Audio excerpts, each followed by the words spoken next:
Hello and thank you for joining us today. My name is Manny Castro. I'm the Technical Services Specialist here at Siegel Scientific, and today we're excited to offer a presentation and some training on the integration platform of Bartender 2016. So integration allows you to automate your printing process. Your system or your application can easily call Bartender to print or perform other actions in the background, all based on how you set up your integration. Today we'll set up some examples and go through the process of creating a couple integrations. Um, Before we dive into the UI, I did want to go ahead and explain how integration works, or at least the principle, in Bartender 2016, and we'll do that with a few slides. In Bartender 2016, there are two components you will use when creating an integration and sending it into production. In the integration builder, you will build and test your integrations. Once fully tested, you will deploy and administer those integrations, and that's going to be in the administration console. Here, all your integrations will be visible, and you can be running multiple integrations as well, all at once, and you can independently manipulate those. Here we see a simple workflow or diagram, if you will, of what's actually happening from beginning to end. On the left, we see a trigger event. So this is what is actually triggering your integration. The integration is just waiting for that to happen. So such as a file dropping or a web service request to come in. From there, the integration service then executes any actions it was set up to do. These include writing to a database, moving or deleting a file, or passing any print jobs to the print schedule service. So now the print schedule service, it deserves a little bit of special attention as well. What that does is it assigns print jobs to your Bartender print engines, right? But it does a little bit more than that. It actually is aware of what's going on and what kind of print jobs are coming in, and it guarantees the print order of your labels. So it does that by intelligently assigning the jobs to the correct print engine, even if you are printing serial numbers or multiple serial numbers or multiple records from your database. That service makes sure that that is taken care of. So that's a little bit of the backgrounds of the inner workings. So we're ready to build a new integration or test one, right? The first step is to open the integration builder. This is a very powerful tool that will house all your designing and testing of the integrations that you build. You will begin by selecting the integration method that you require or that you need. This is what's going to trigger your integration to occur. You have all the options you see available, but today we're going to create some simple examples of a file integration, a database integration, and a web service integration. And we'll talk more about that in a little bit. So once you selected a method, let's say we're doing a file integration, then you're able to move on to the next step of configuring your integration. At this point, you will want to set all the details such as what directory are we going to monitor. Also, all the actions. So when this integration is triggered, when we drop a folder or a file into that directory, what all should occur. So should we print the label? Should we send an email? Should we write to a database? So those are all examples of actions that can be created and configured when you're designing your integration. And here we see the user interface. On the left, under integrations, you will see all the integrations that we've added, so you can have multiples of them there. For example, you can have a file integration and a web integration in that same file, in that same .btin file. Under the file integration section, you will see the options for the integration in question and the actions. So the integration properties will change based on what kind of integration you're creating. So right now we have it selected to file, so that's why we see folder to scan. If we had it set to, let's say, a database integration where we're monitoring a database somewhere, we would see the settings for that database. So what database are we connected to? What table in that database, and all those other details, and how we're going to respond to triggers. And at any point when you're building your integration, what you can do is on the bottom left-hand corner, you can test it. Clicking on that test tab in the bottom left-hand corner brings up a different tab. So what that does is it allows you to view like the different logs and all the different details of that integration in question. So let's say we click that test tab, and there we see all our logs, our errors, and any other information of that particular integration.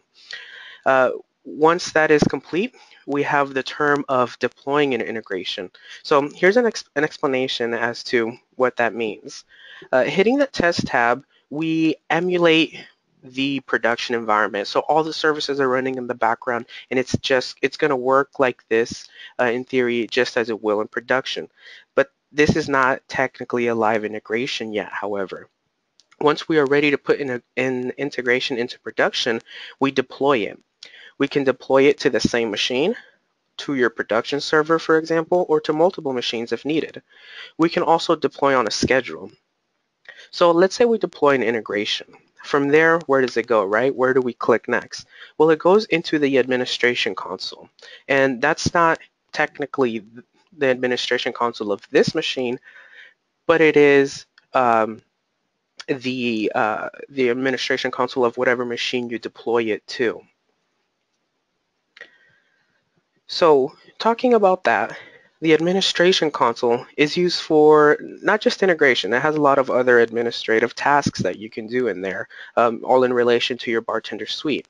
So that's any permissions, the system database, configuring that system database, service monitoring as well. But once deployed, we can also monitor those integrations that we keep talking about there. So here we see that we have multiple integrations running. So each one of these was deployed at one point in its own .btin file that we have saved somewhere, that we made a copy into the administration console, or we made a copy and we sent it, we deployed it. And from here, you can also drill into each integration. So we see the file integration at the top. By clicking on that blue icon there, we're able to drill into there and see what's going on with that integration. So let's say we only have one that's giving us trouble or giving us problems. We don't necessarily have to click and dig through the logs of every single integration. We will only see the detailed logs of that one that the one that's in question. So at this point, we kind of have a rough concept and understanding of the integration process in Bartender, kind of what is it on the surface. So let's go ahead and build a couple integrations. I'll walk you through the process of building these few integrations, and I'll explain my steps as we're going through them. You'll see a file integration, a database integration, and a web service integration. And from that, we have a few little files set up like our Bartender labels, but otherwise we don't have much else set up. So we're really going to go from just the idea of an integration to it being fully deployed in our administration console. And with that, of course, a big part of an integration is, you'll see some hiccups every once in a while. So if we do run into any hiccups today, you'll see how I approach them and how I resolve them if we do run into them. So let's go ahead and get started.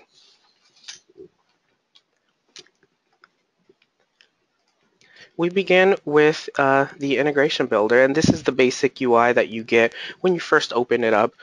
So you just click on it from your start menu. This is what we see. On the left, you see any sample ones that we may have created earlier. But today, we're just going to go ahead and create a new integration. So here we see all the different options. So like this is just the first step like we discussed. So how are we going to trigger our integration to occur? So whatever action we need, so to send an email, to write to file, or to print out our label format, what's going to trigger that event? So we're going to begin with our file integration. So here, because we selected file, and we have file detection selected on the left, we see all the properties for that type of integration that we selected. Below that, we see any actions that we created. So by default, we just have a print action. And up here on the top left-hand corner, we see the integrations box. So if we wanted to add a second file integration or a second request there, web request integration, we can. So a little bit on actions there. We'll cover a few of them, or quite a few of them actually, in today's session. But simply, there's just a lot of different actions available in Bartender 2016 when you come to integrating. So we have all these options available, actions, excuse me, available that really just give you a lot of flexibility. So if you need a certain action done as part of your integration, it's really worth a shot to just look through here at some point if you're not 100% sure that it's possible, because of all the flexibility that we have, it totally might be. So what we're going to do there is let's just go ahead and design a simple integration. We're going to be scanning a file directory. And that's going to be that file that we see on my desktop. So let's go ahead and browse to it and set that as the scan directory. Now, for this particular scenario that I have set up, we are scanning for a CSV file. So at this point, we're telling it we're going to scan that desktop directory, and that may as well be a network directory, or if we have any cloud-based, like my Dropbox account or Librarian, we can scan those directories as well. So just for this scenario, though, we've selected that folder, but all of them are available. So we're scanning for a CSV file. Our scan method is set to immediate, and then we want the files to be renamed to text. Now we can set them to be deleted or to be moved, but for this scenario, we have selected text. So at this point, whenever I dropped a CSV file into that scan directory, this print action is going to be executed. So now, unfortunately, I don't have anything there yet, so nothing will print. But we could make it as simple as selecting a bartender document, and at that point, I mean, we could already drop a trigger file if we deployed this and be dropping trigger files. But we want a little bit more flexibility than that, right? We want to be able to populate our labels. So now, for those familiar with Commander script, you're still able to utilize that same feature. The only thing is we now reference it print command script. So if you already have that in place and you need to bring that feature and include it with other things in Bartender 2016, or you're moving up, you're still able to use that. But we have a bit of a new or different way to print dynamic labels in Bartender 2016, and that is using variables. So you'll notice that on the left there, we see the option for the variables, and we're able to look at all the predefined integration variables that we have available. Okay, so what these are is these are essentially placeholders, if you will, that you're able to use throughout your integration. So the easy way to think about that is, for example, let's say I had a variable that was the printer name, and we will do that actually. Just by using that syntax there, so percent printer name percent, we're able to populate whatever value is in that variable, whatever value that we've stored in that variable, and define the printer. So that could be a static variable, or if it's set up that way, or it could be dynamic. So let's say the trigger file should be defining what printer we're going to use. We're now able to use that and do that using the variables. And wherever you see that blue X throughout the integration process, that means that you're able to open up the insert variable dialog, and you're able to insert a variable of some sort into that dialog. So keep an eye out for that X, because if you do see that anywhere, that means that you're able to utilize that option. So let's take a step back and let's look at a sample database here. So here we see that we have just a CSV or a tab delimiter, or a CSV type file, and we have headers across the top that are printer name, bartender document to print, my text object, other text object, etc. And then we have some values below that. And this is just the sample database. But what if we want to use a format or a database in this format and use it to populate all those variables, and not just that, but also the data on our label? Well, now we can. So there's no special need like such as command or script or special proprietary format or syntaxes. We can just use that. So let's look at the label format quickly so you can see how simple it actually is. And this is what our label format looks like. And you'll notice that there's nothing special about it. There's no database connection set up like we've seen in the past. There's no dummy database that you need to do here. The only thing that I've done to this particular label format is I've gone around and I've given the data sources names. So I've named, like this text object here, my text object. And we'll see that around we have a few different ones, so such as first name, and you can see a full list of them on the left-hand corner over there. So, and that's it really. At that point, we can really close that label format. And you see what that does is, it's not always the scenario that the floor operator designing these label formats maybe, or the guy in marketing is not the same person, or for example, like the IT guy or the engineer that's going to be configuring and setting up this integration. So what that does, it also separates those two tasks if that needs to be done. You can make it so that a person designs the label format that has not much technical knowledge. They just know that it needs to look nice, the coloring, the spacing, etc. And then the engineer or your IT guy can come in and configure that integration for you from there. So we've seen that label format. We've seen that sample database file. So let's go ahead and try to set that up. Now, a few new terms to add to all this newness. We're going to go in and create a new database action. And it's going to be transform text to record set. And what that does is it's going to take, in our scenario, it's going to take the text from our trigger file that we're dropping. It's going to transform it to a record set. So put it into like a nice, neat table, almost a database, if you will. And from there, we're going to create a second action where we execute for each database record. Okay, so let's go ahead and do that. We create the new transform, and we can drag and drop these up and down as you can see there.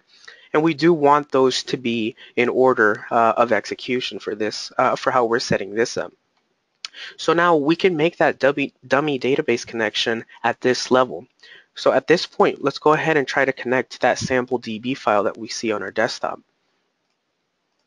So we see the data there, and if we hit preview, so we see the printer name, the bartender document to print. So now remember though, these are just variables. It's almost like placeholders. This is what actually prints out the data, the printers, the document. It could be completely different because we're using that variable option. So, and then that just gives you a really, the ability to have a really dynamic print experience because any given trigger file could have any given data and any given label. So let's continue on. So we see our preview, that looks good. So then we hit finish, and there's our sample database. And what we want to do there, that next is make sure that we set it to variable. So now what we're doing here is the first step at the top is the text database connection configuration. We've connected to that sample database. So this is saying, okay, here are the headers available. This is what you can use throughout your integration. And the next one down, what we're doing there is we're assigning the value, so the value of the trigger file coming in to event data.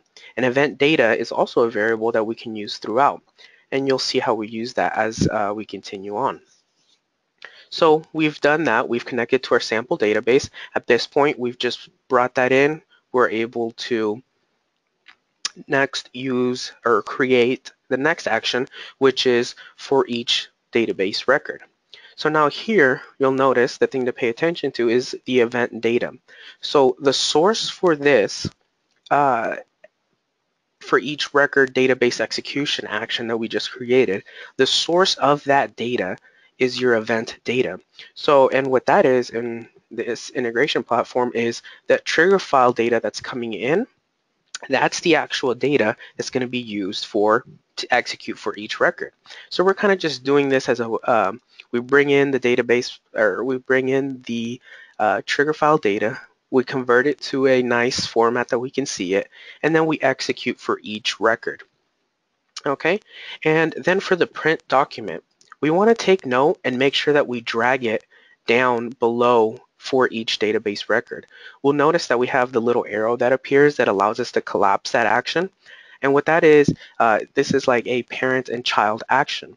So for each database record, because it has the possibility to have, let's say you have 3 records, or let's say you have 100 records, it has the possibility to be executed more than once per integration cycle, right? So what that does is, by dragging and dropping on the inside of the action from print document to each database record, it allows you to create that child action that then executes per each database record. So now we've connected to that database. We have it in a format that we can use now. So let's go ahead and try to use some of those variables that we discussed. So instead of browsing, and well, I do want to do one thing. Because we have all those named data sources, I want to import the document settings. And what that's going to do, it's going to bring in what printer I'm using for this document, the number of copies I left it on. If I have any named data sources, and that's the big one, if I have any named data sources on that document, it's going to show it to me here. And I'm going to use that and link it to parts of my integration. So that's why I hit that import document settings button. So from there, let's go ahead and erase that printer. Let's say we're going to have a dynamic printer. Let's hit that blue X and go to Action and look for printer name. So if we look there now, even though this file is associated with that Zebra printer that we just looked at, we're now using that variable. So that printer name, printer name %, is just nothing more than a field on our trigger file that's coming in. So let's continue scrolling down, and then we'll see the named data sources. So by default, we could just use static data. So I could just insert whatever data I need here, or if I need to, I can erase this and I can start linking it to all the appropriate fields. So now you'll notice as well, the named data source in my label format, where you see my barcode, it's not the same as my barcode object. So those names don't have to be the same. They could be completely different. One could be 123 and the other one could be XYZ. It's just as long as you know which data source is linked to which field on that trigger file coming in, that's really all that matters. So let's go throughout and let's just erase some of these and link them up to some of our data sources. And then something else to note is you don't have to use static data or a data source or, one variable or nothing. You can use multiple variables. You can use some static data as well. So let's say we want company here, and then after that, so that's going to be static, and then after that we need the company name of whatever company name is coming in on that trigger file. We can do that as well. It doesn't necessarily have to be all or nothing. So let's continue on, and we're just going to select the first name there, select the last name, and my text object 3, or my text object, there we go. Okay, so we didn't necessarily have to populate all of them, but we did for this scenario, and we even added a little bit of change to the company name. So now before we go to test, because we're feeling like we're pretty close to completion, kind of ready to get ready to start testing this integration, right? A big part of the integration process is you have these small details that just they kind of hang you up. So it's you have the wrong credentials, so you don't have permissions or access to a directory somewhere, or you have the wrong directory, right? So as far as credentials go, though, let's cover that for a second.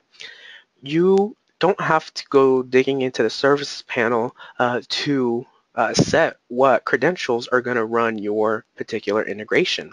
What you can do is you can click on the integration option on the left that you see I selected there, and you can specify your user credentials here. So now what that does is it takes whatever user credentials that we type in here and it applies it to all the actions below it. Okay, so now if we have only a particular action that needs a those credentials, so let's see if we can send an email. So let's say we also added the option to send an email. We can actually specify that this action alone have credentials that differ from the rest of the integration above it. So that really gives you the ability, so you don't necessarily have to set your service to run on one account that may be the domain account that you don't want to use. If you have a particular account that you think is going to work just for your integration or just for this particular integration, so just for the shipping department, let's say, then you're able to do that. You don't have to do the all or nothing. So that's just something to keep in mind. If you do need any kind of security or credentials or authentication into any resources that's part of your integration, so files, folders, printers, anything like that, this is where you'll want to make sure that you set that up. So let's go ahead and test our integration, and let's see if we can get something to print out. And if we made any mistakes along the way, let's see if we can figure out what went wrong. So I'm just gonna simulate a file dropping. We see that we have some error message. We have some other messages there that we see that the label actually printed. So for this one, let me minimize the PDFs for a second. For this one, we sent 2 copies to a PDF printer, and then 1 copy to, well, not 1 copy, but 2 labels, 2 instances of that label to PDF printers, and 1 to this Zebra printer here that we see on screen. So we do have some error messages as far as the printer mismatch, but then we also see here the data on our label. So as you can see, it populated everything accordingly. So now, if we go back and we look at these logs, we can see that while we did have some errors, it mostly printed out okay. We just had those warning errors that, hey, this is a different kind of printer, and that may happen as you're printing. But something we can do as well here is if we do stop and start the integration, yes, this output box will clear out because we're just in the testing phase. But if for some reason we need to send this integration again, we can right-click on it and hit playback integration event. So we don't necessarily have to re-drop that trigger file and be renaming it and renaming it. If we know that the data in that trigger file is good and the settings that occur or the issues that occurred are actually as part of your integration setup or settings, it's not part of the trigger file, then you're able to just play back the event. Or if you just simply need to reprint that label. And we'll see how, once we get this into live integration, how that plays a role and how that's useful. So at this point, we kind of have made our integration there. To recap on just the file integration, we created a new integration. We selected the file type. We set the folder to scan to the scan folder on our desktop. The location is computer or network, but we're free to use Librarian or Dropbox if available. We're scanning for CSV files, and we are renaming them to text files after we have processed them.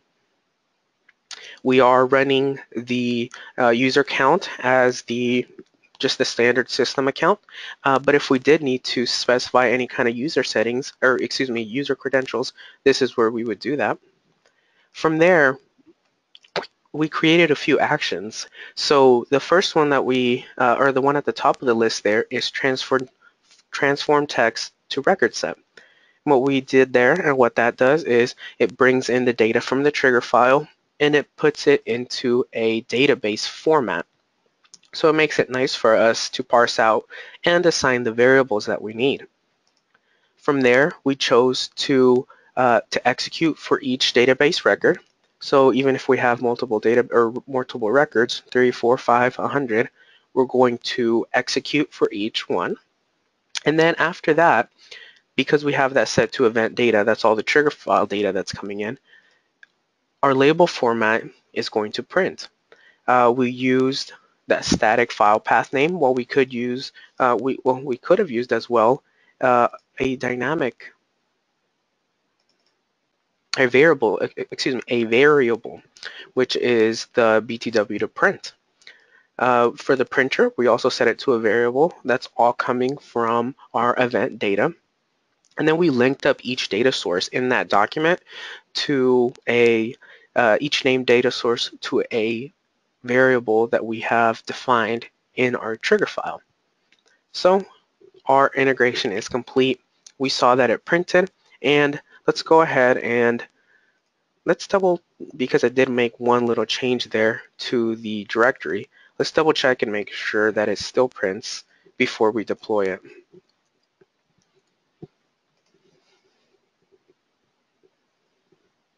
Okay, and our label formats still are printing. Okay, so there we have the data, varying data coming in, and that all looks great. So let's go ahead and stop our test. And at this point, let's save this integration out.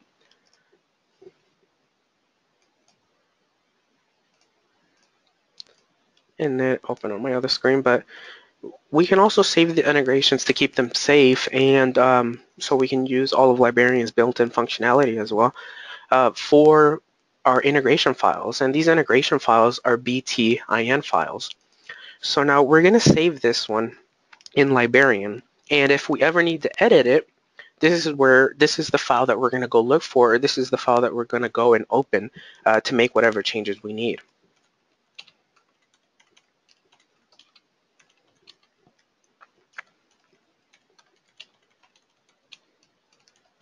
And there, we're just giving it kind of a descriptive name so that we know what our integration is doing. And then we're going to save it out. And now at this point, we could just close out Integration Builder and we would get no error message, but there's nothing live in production. There's nothing in the administration console, and we can even open that up at this point, and we can see that we have no integrations to be deployed. So we have a couple options. We can browse to the integration via this icon here and add it. So we can deploy the integration directly from the administration console. Or we can also, as long as our integration has been saved, we can deploy it from the integration builder here. So here we see where that file is going to be coming from. So where are we taking a copy of? And it wants a name. And let's give it a description.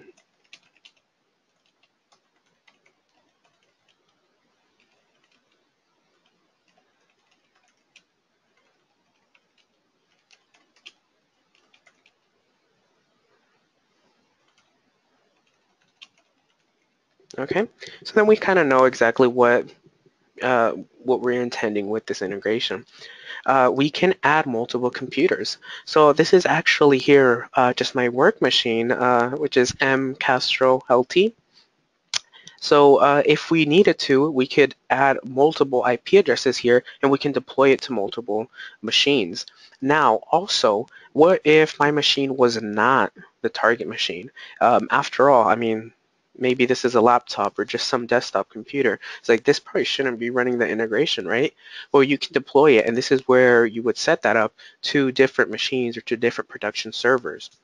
And what's occurring there is the two integration services are talking to each other across the network, and we send a copy of this integration file over to that other production server so that they can put it into their administration console, and it automatically pops up there based on your settings. So also, let's say this is an integration that we tested. It's working great, but it's not ready for production. We need to wait until Monday morning. Well, this is where we'll be able to set that up. So if we need to set any kind of schedule, this is where that would be done. So let's hit OK.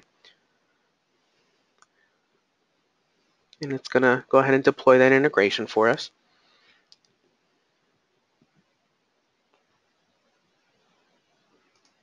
Okay, and there we see our file integration.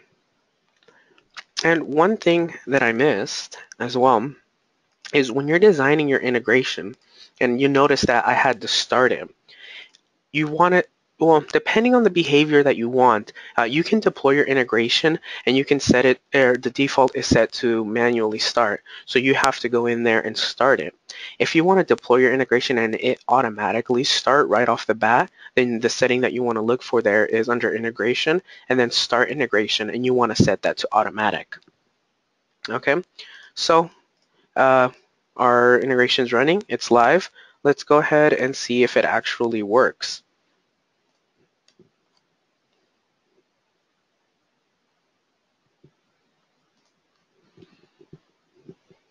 And I just dropped a trigger file and we see it running there.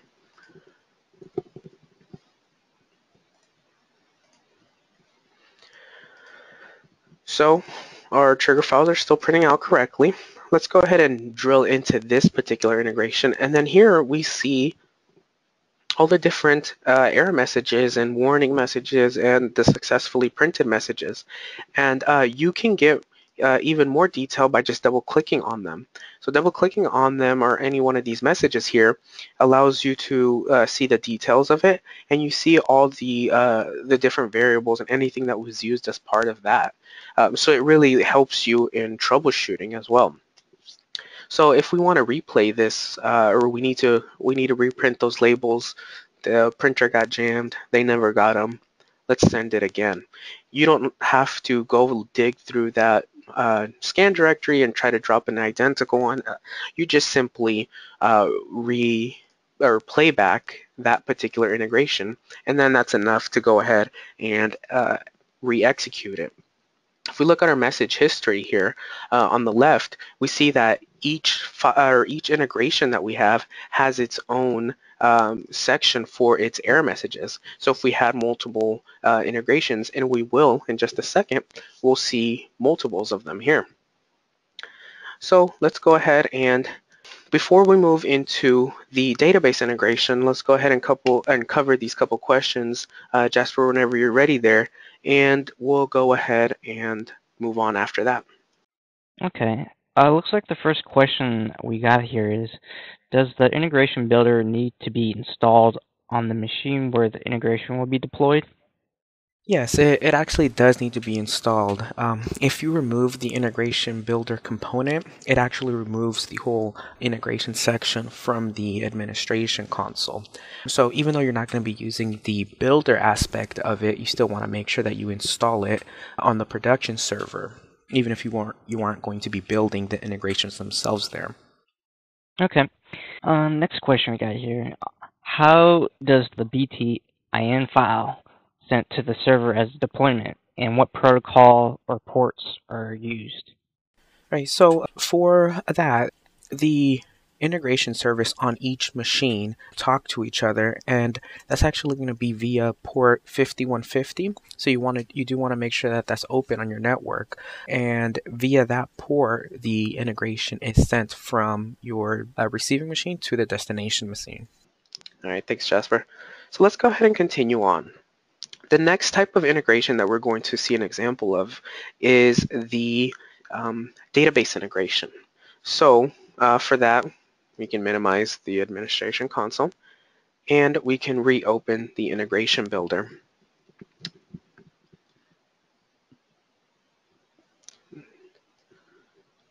Okay, and just like we did before, we're going to select to create a new integration. We're going to see all the available options there, but in this scenario, or this time, we're going to select the database integration. So now what this does is pretty much we're going to go through the database connection setup, and we're going to tell Integration Builder, hey, this is my database, scan it for a certain value or a certain date or after a certain date, and that's when you should print. And then we'll look at the three options that we have available there. But what really is easy about this is it's not always plausible or easy for an ERP system or another piece of software to create a trigger file in a certain format or to be dropping trigger files after each transaction. However, a lot of these applications have a database that they run off of or where they store all the data. And it's very easy for these systems to manipulate their database. So they can very easily create a table and allow us to just monitor that table and print. And we can even, because of all the variables that we just spoke about, we can use variables and the data within the database that we're monitoring and actually populate our label format. So now we have a simple example here set up, but let's go ahead and connect to a SQL database. We're going to put in the username, and just like any if you have any like security enabled on your SQL database, and in most scenarios you probably are going to want to either double check or make sure, I mean, you're able to test it, but usually there is something of security enabled. For this scenario, we're just going to go ahead and just use Windows Authentication.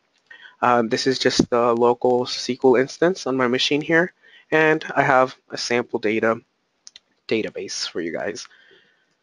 So let's continue on.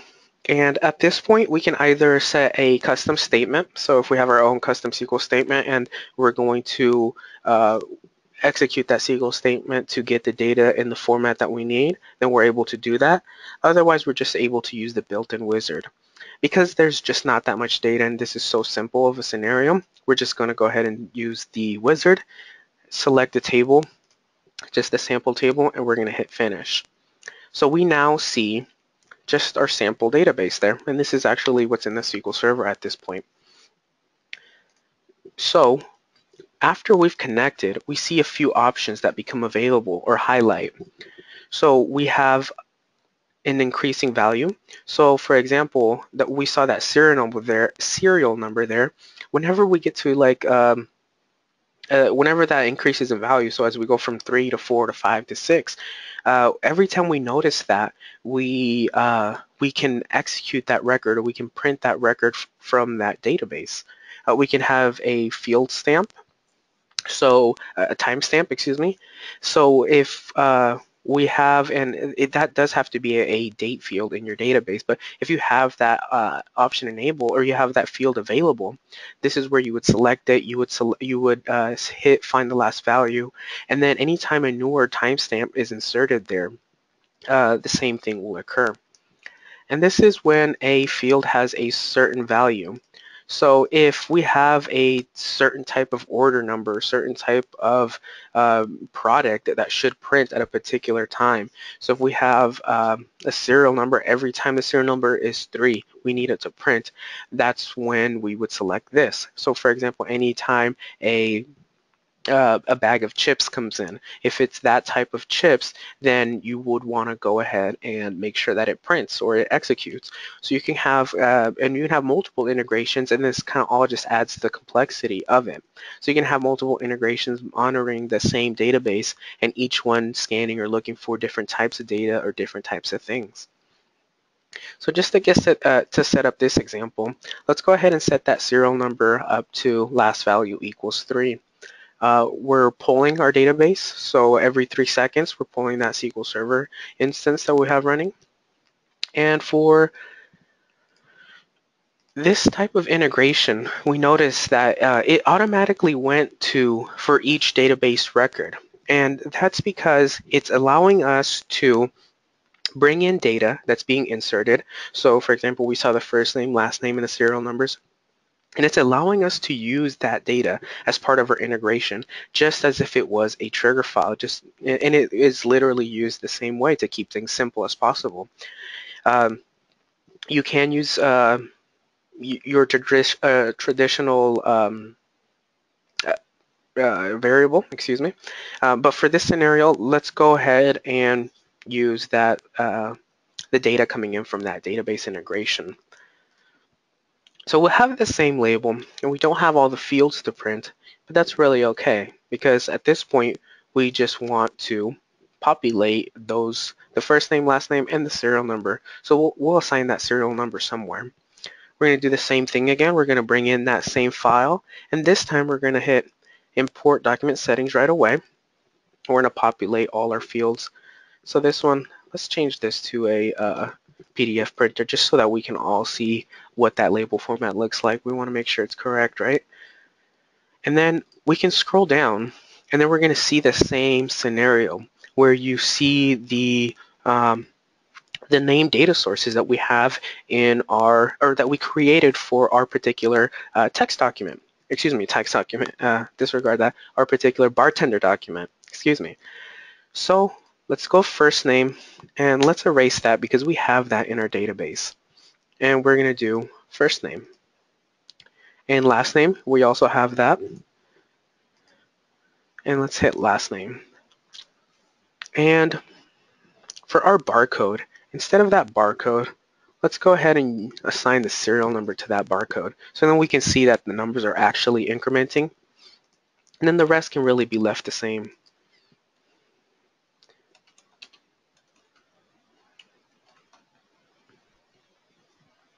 Okay, and let's try to test our integration.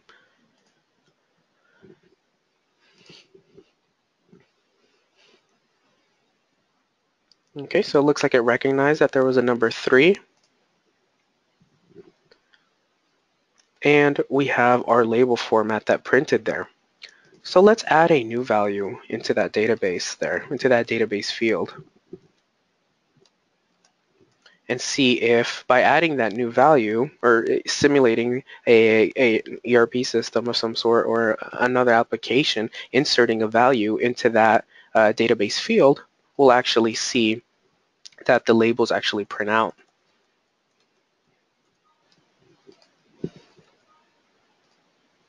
Okay, well, what we can do is, since I'm having trouble updating that, let's go ahead and just start at the beginning of that run.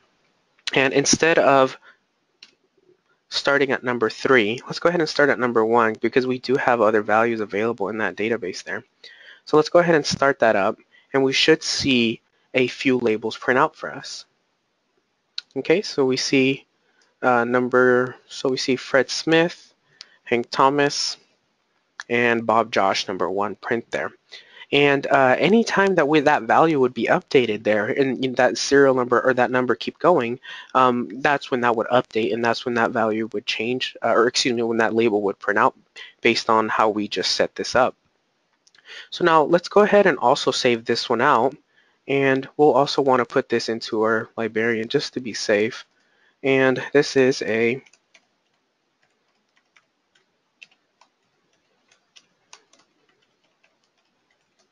okay, that's our database SQL integration there. So we've saved that out, and we're ready to go ahead and deploy that. For this particular one, let's just go ahead and set it to automatic. We'll set it to manual, and then we can start it later, and we'll make sure that we monitor which ones or which database records it prints there. So let's go ahead and deploy our integration just as we had before. And this one can be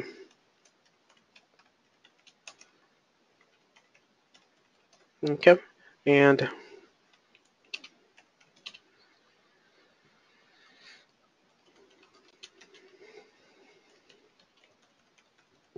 okay, and this can also be immediate. We'll go ahead and hit OK. Going back out into our integrations, and we now see multiple BTIN files running there, and then these are actually stored in a special directory. We just take a copy of that bartender integration file. So we have those 2 integrations running now. So and let's see, it looks like we have a couple more questions. So whenever you're ready, Jasper. Looks like the first question we got here is, what logs or messages are available if the bartender system database is not installed?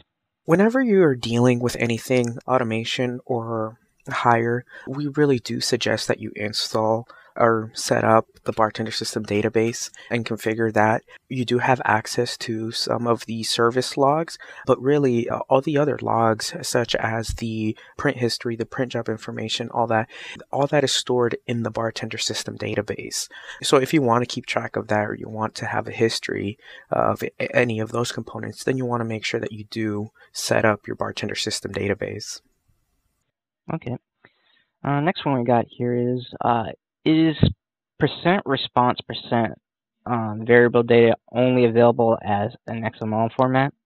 Right, so while the response itself will still be in that format that you were familiar with, you have a little bit more flexibility now. You have all these other variables, and you have the ability to create actions to send back responses, such as like saving to a file or sending back over a web request to somewhere else.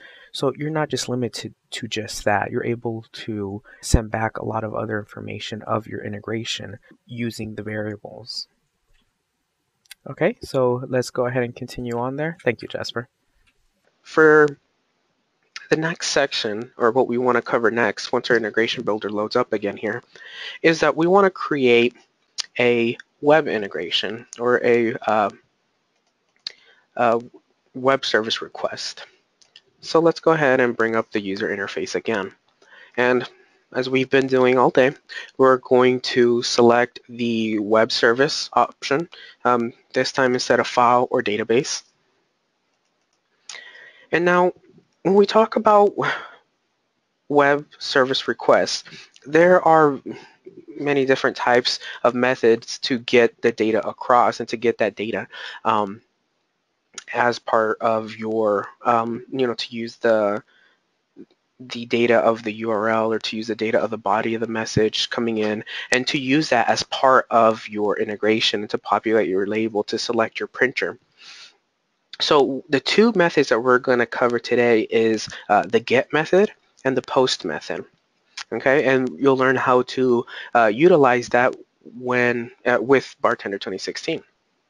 Okay, so let's go ahead, and since I'm going to create two different ones, or two different integration types, I want to name them. And we'll start with get, and that's the first method that we'll use. So we just named that integration, and one thing that we'll want to notice is that this is our URL path name. So this is the path name that we're going to have to execute, or whatever application is sending this web request to Bartender, this is what the information that they're gonna need to know is what URL path, and to get the web request across, so to get the label to print. Okay, so for this method, we're actually going to create variables. And the reason is because for this particular method, the variables are part of the URL. And I'll actually copy and paste it into like a text box in a second what that URL actually looks like for the get method, so you can see an example.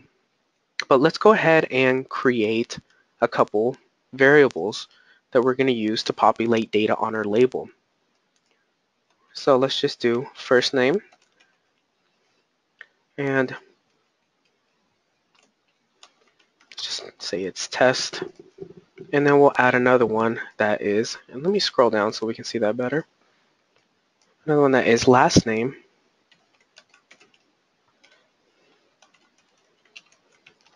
okay?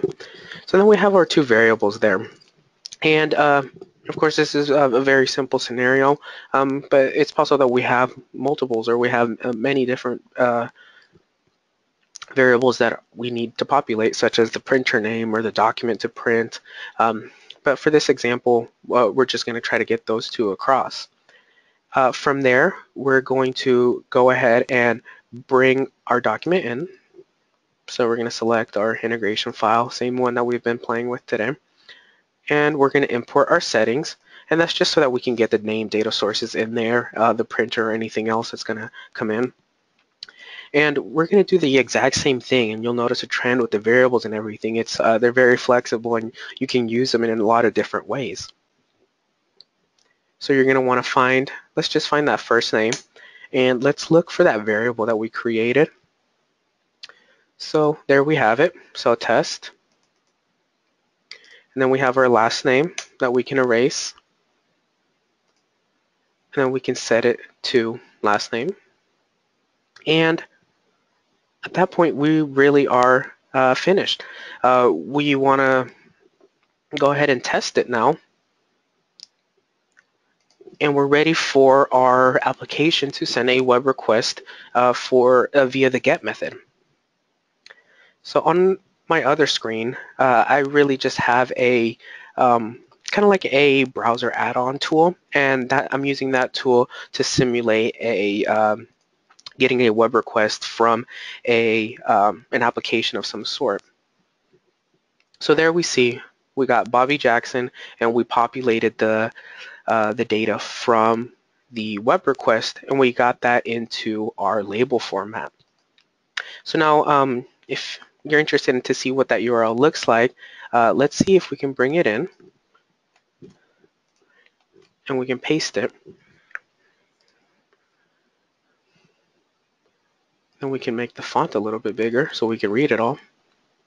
And there we see that we have my machine name, the integration service, the web service integration GET, so what integration we built.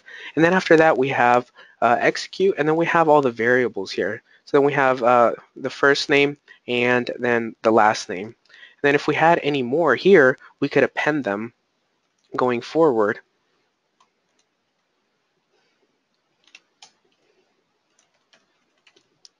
And use those as variables as well as part of our integration. So that's our GET method.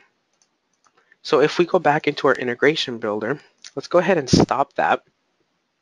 Let's create a new integration here, also a web service request. But this time, and you'll notice that we're using the ability to have multiple integrations per file here, we're going to use the post method. So the post method differs a little bit because you're actually using the same URL. Well, not the same, it's going to be for this particular integration, but the same structure URL. But the data is actually part of the body. It's not part of the URL itself.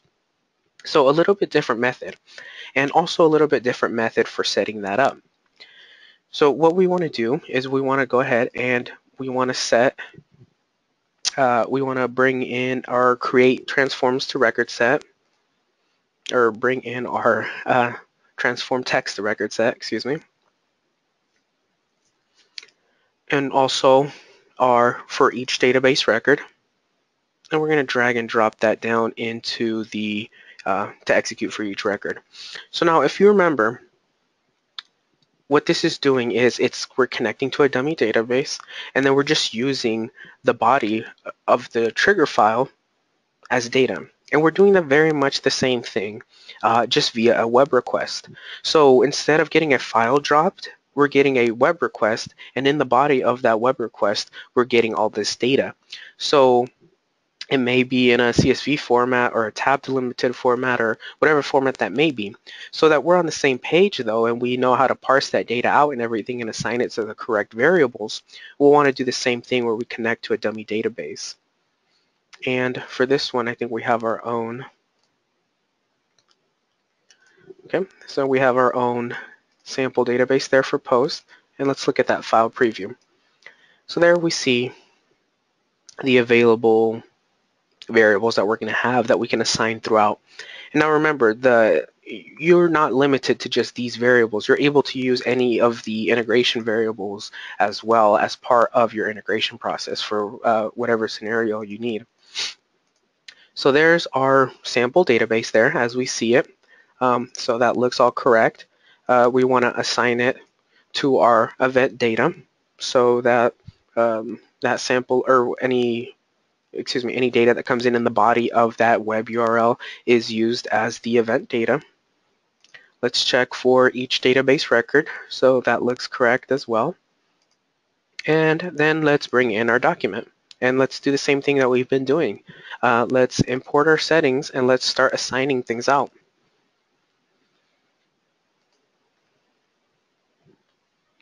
Okay, so let's change out this printer, and I'm not sure, do we have a, and we do have one, nope, excuse me.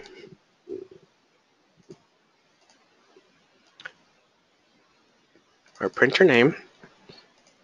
Now if we scroll down, we have our same name data sources there that we've been messing with.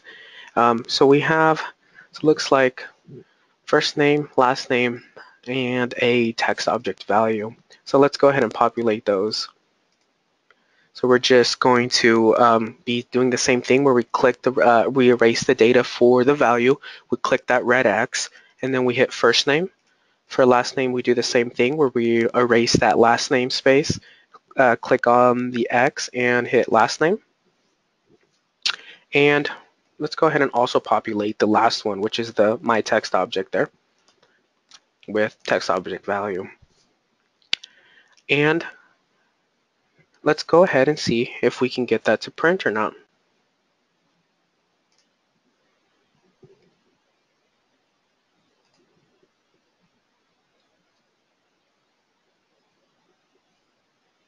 Okay, and there we see our label that printed out. Let's change the data a little bit.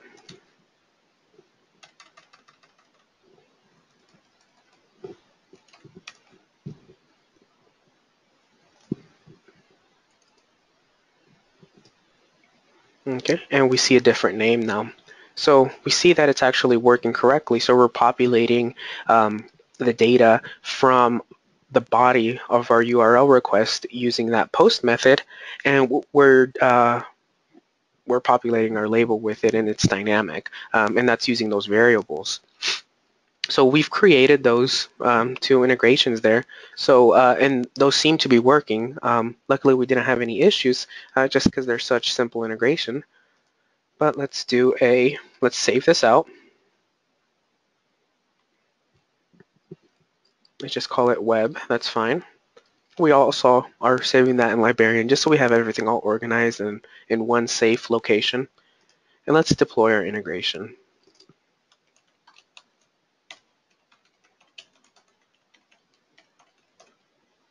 And let's deploy it now. And there we see them. So we can go ahead and close these out, and we can start these integrations. So that one should give us a few print jobs there. And if we start these as well and I send a few requests, we should also get some print jobs. Okay, and it looks like everything is working, right? So now a little bit on this here. So now we see all our integrations that are running here.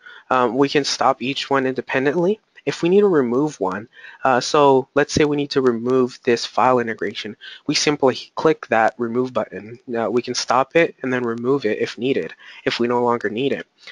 For the message history, this is real useful as well, I find, is like whenever you're troubleshooting something, it's usually not every single integration that's broken or that's going to be broken.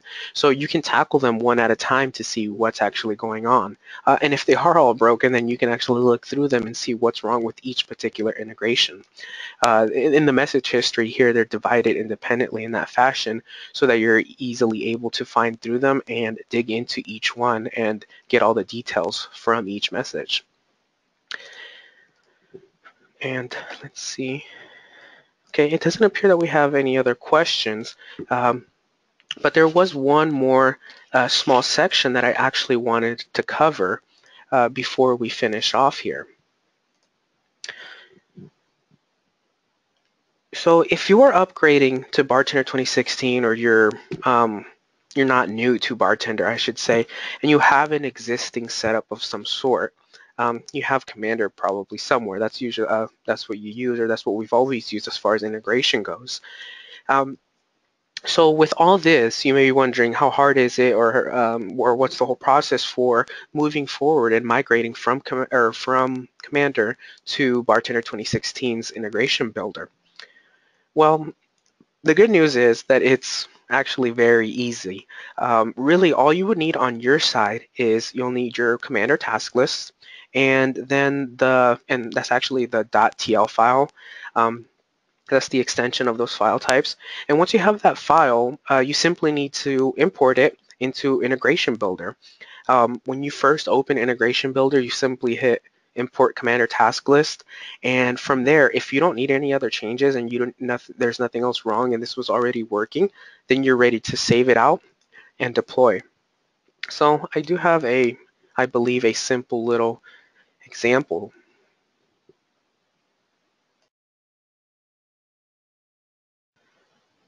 Just going to go ahead and open up the Integration Builder so that we can kind of see what that looks like.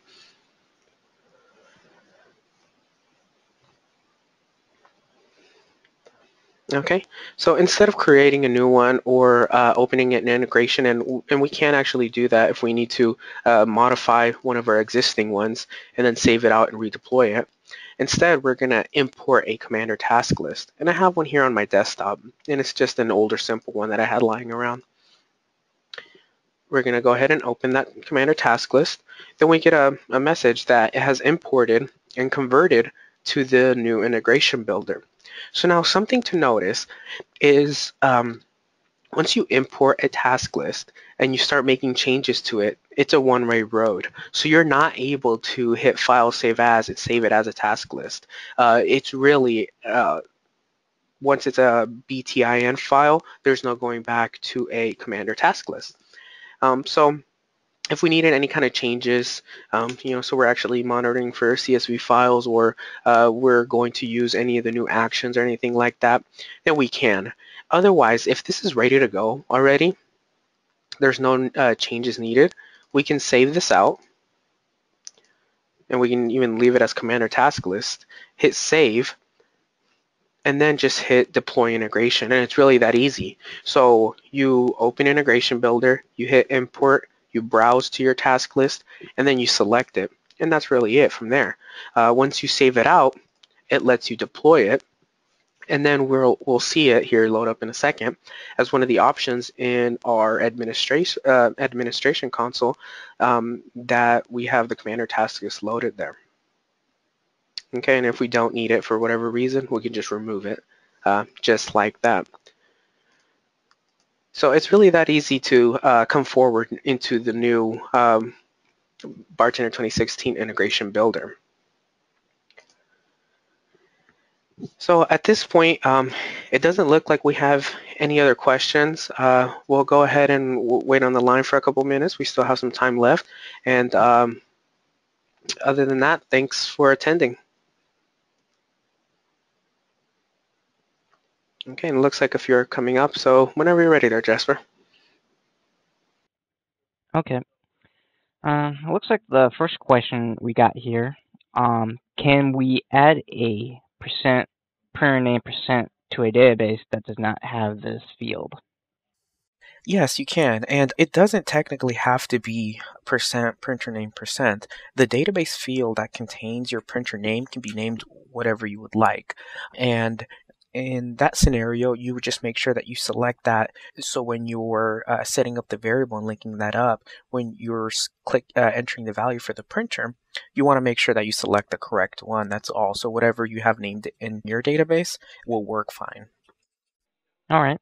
For version 10.1 or lower, is there any way to use version 2016 to create and modify commander task lists? You can actually import task lists to Bartender 2016. However, you cannot create task lists from Bartender 2016. So it is a type of one-way street there. So it is something to keep in mind, that once you import that task list and you start using all the new features, you're not able to take that back to previous versions of the software. All right.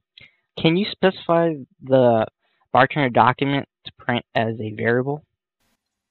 Yes, the Bartender document, the printers, and anywhere that you see the little blue X as an option, you're able to specify that as a variable. And using the transform record to variable, you're able to populate and use that wherever you want in your integration.